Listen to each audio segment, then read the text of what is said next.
क'क्राझार जिल्लानि सिकनाझार बाथौ आश्रम फरायसालिनि सामलाय आफादा बोसोरफ्रोमबो खुंबोबाय थानाय बायदिनो दिनैबो फरायसालिनि थाखो खथायाव बिगोमा मेल हाबाफारि खुंफुंदों। दिनैनि बे हाबाफारियावनो बिटिआरनि मावफुं सोद्रोमा रेवरेवा नार्जारी बिथाङा बाहागो लायो। लोगोसे ओनसोलनि सानसुमै बिथांमोनजों लोगोसे फरायसा आरो दिथागिरि बिथांमोनहाबो हाबाफारियाव बाहागो लायो। दिनैनि बे हाबाफारियाव बाहागो लानानै बिथाङा फरायसा आरो दिथागिरिफोरनि सिगाङाव इयुन जिउ राहा दानायजों लोगोसे बिमा बिफाया गाव गावनि फिसाफोरखौ माबायदि फरायनाय समाव हेफाजाब होनांगौ बेनि सायाव मेहेरगोनां बिबुंथिनि गेजेरजों फोरमायना बिबुंथि लाखियो। लोगोसे बिथाङा खौरांनि गेजेरजों मा फोरमायखो आरो बे फरायसालिनिनो गोरायुं अशोक बसुमतारी बिथाङाबो खौरांनि गेजेरजों उन्दै फरायसाफोरनि मुं थिसननायजों लोगोसे देग्लायनि 2024 मायथाइनि सेबाजों खुंजानो गोनां मेट्रिक आनजाद होगिरि फरायसाफोरनि मोजां जागोनखौ मिजिंथिनानै बेसेन गोसा बुंथियो। दिनैहाय जों बे बिस्मुरि बाथौ गुदि फरायसा हाइ स्कुल ना बाथौ फरायसालि बेनि 23-24 मायथाइनि जोबथा गार्जेन मिट बेवहाय मिटआव बाहागो लानानै मोजां मोनदों आरो बे फरायसालिनि सोमोन्दै मिन्थिदों जे फरायसालिया मोजाङै सोलिगासिनो दं। दिनैसिम बे फरायसालिनि मेट्रिक परिखानि जे रिजाल्ट जोबोद मोजां जाबाय थादों। सेकेन्ड डिभिजन फार्स्ट डिभिजन बांसिन फार्स्ट डिभिजन सेकेन्ड डिभिजन जादों। थार्ड डिभिजन साफा सानै जादों।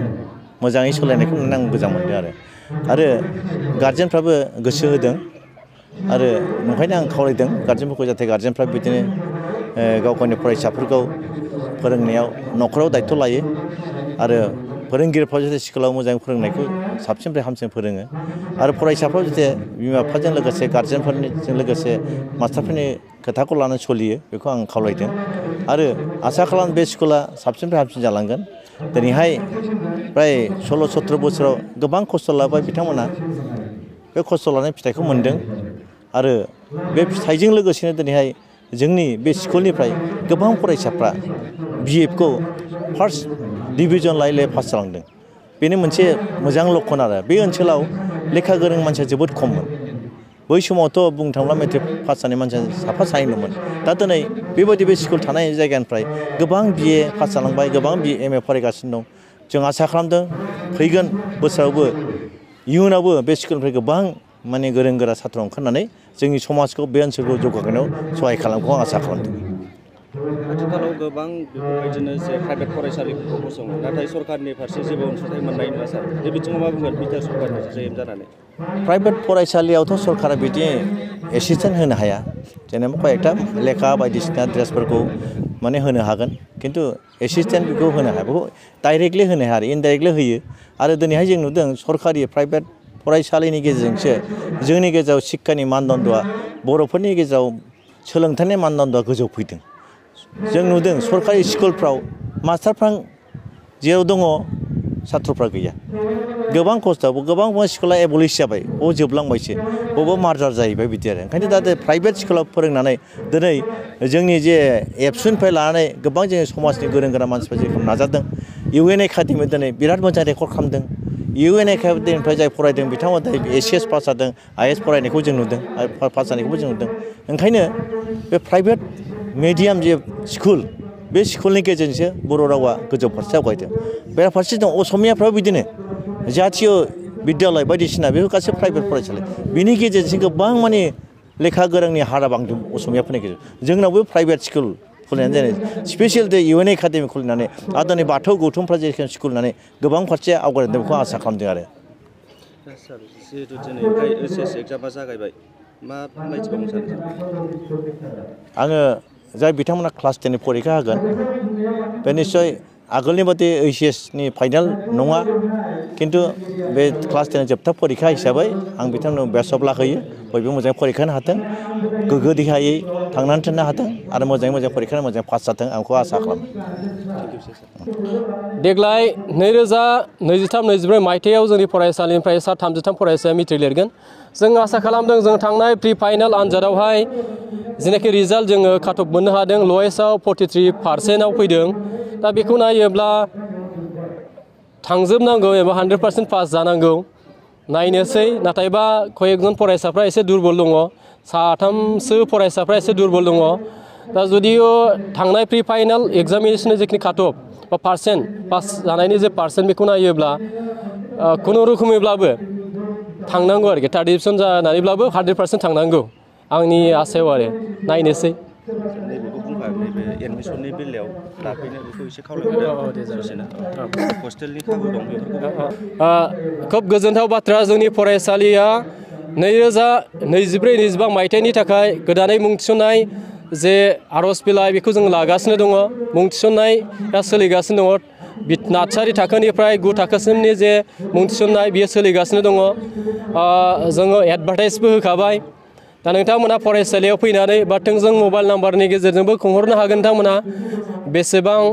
माबोरै सोलियो नोंथांमोना रायज्लायहरनो हागोन कन्टेक्ट नाम्बार होखाबाय जोङो दा मोजां खौराङा बेनो जे जोंनि फरायसालियाव गार्जेनफोरनि सुबिदानि थाखाय माखासे जुनिया स्पेसियेल मोनसे जोङो खाबु होनाय जायो जेरै बेनो जाहैबाय थाखो 1निफ्राय लानानै थाखो 9सिमनि जायफोर फरायसाया जोबथा आनजादावहाय जोंनाथ' सेमिस्टार जाबाय फाइनाल सेमिस्टाराव जुदि एग्रिगेट जुदि बियो 95% मोनो मोनफ्रोमबो थाखोनिफ्राय साफा जोङो प्रि एडमिसन होनाय जायो आरो जुदियो सोरबा फरायसाया 99.1 लानानै 100%सिम मोननो हायो गासैबो थाखोनि फरायसाया प्रि एडमिसन होनाय जायो जों जायफोर मोननो हागोन थाखो 1निफ्राय लानानै थाखो 9सिमनि लास्ट फाइनाल सेमिस्टाराव जुदि बिनि पार्सेन्टआ एग्रिगेट जुदि दाजाबनाया जुदि 99.1 99.2 100% जुदि मोननो हायो गासिबोनो जोङो फ्रि होनाय जायो बे मोनसे सुबिदा आरो जायफोर गार्जेना सानै मुं थिसनगोन एखे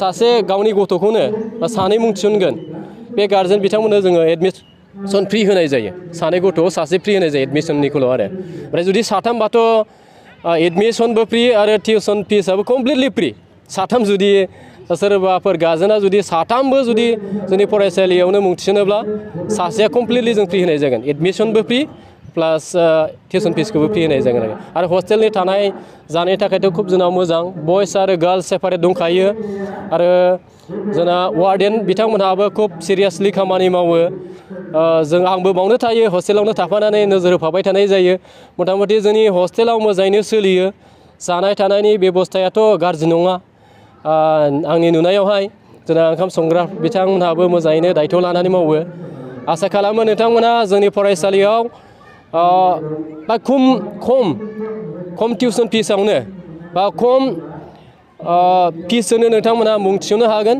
आरो खम फिसजोंनो नोंथांमोना हस्टेलावबो नोंथांमोना मुं थिसननो हागोन लकेसना बियो जोंनि क'क्राझार जिल्लानि साहा थानाय ओरै सरलपाराथिं थांग्रा जे जोंहा लामा दङ बेनिनो नेशनेल हाइवे 31 नेशनेल हाइवेनि खोलाहा नांजाबनाय बिसमुरि बाजार एरियायावनो खोला फारसे जोबोद थांलाय फैलायनि सुबिदायाबो मोजां खोला फारसे जेरै हल्थुगावथिं थांनाय लामा थोंजों बिराद मोजां लामा दङ ओरै साहाबो सरलपारा थांनाय ओरै सोनाबहा गसाइगाव थांग्रा लामा ओरै सानजाहा कारिगाव टु बङाइगाव मोनसे सारियालियावनो गायसनजानाय बे मोनसे जारिमिनारिजों सोमोन्दो थानाय मोनसे फरायसालि सिखनाजार बाथौ आश्रम फरायसालि बेनिखायनो नोंथांमोनहा जोंनि बे फरायसालियाव गोसो गोनां गार्जेन बा फरायसा बिथांमोनहा 2024-25 मायथाइनि थाखाय मुं थिसनफैयो बिनि थाखाय आं नोंथांमोनखौ खावलायहरबाय क'क्राझार नोगोरनि आरएनबि लामाजों थांनाय बागानसालि वार्ड नाम्बार 8 आव रायजो राजाफोरनि गोग्गो देहा लाखिनो थाखाय सानजोरां इन्टारप्राइजआ गोदानै जेनेसा वेलनेस प्राइभेट लिमिटेड बेखेवदों। बे सानजोरां इन्टारप्राइज आयुर्वेदिक गलायाव मानसिनाव जानाय गेदेर बेरामनि मुलिफोरखौ मोननो हागोन। किडनिकाव अन्थाइ जानाय, आथिं आखाइ जरा जरा सानाय, लिभार गाज्रि जालांनाय, मोदोमनि माननाय आरो बेनि अनगायैबो बायदि गेदेर बेरामफोरनि मुलिफोरखौ बे सानजोरां इन्टारप्राइजआव लांफैनो हागोन। सानजोरां इन्टारप्राइजआव गासै बेरामनि मुलिफोरखौ हलसेल राङावनो लांनो हागोन। सानजोरां इन्टारप्राइज बिगोमाया फोरमायबावनाय बायदिब्ला नैबे 9954157149 जानबुं नाम्बारनि गेजेरजों नोंथांनि गोनांथि जानाय मुलिफोरखौ सुलाद लानो हागोन।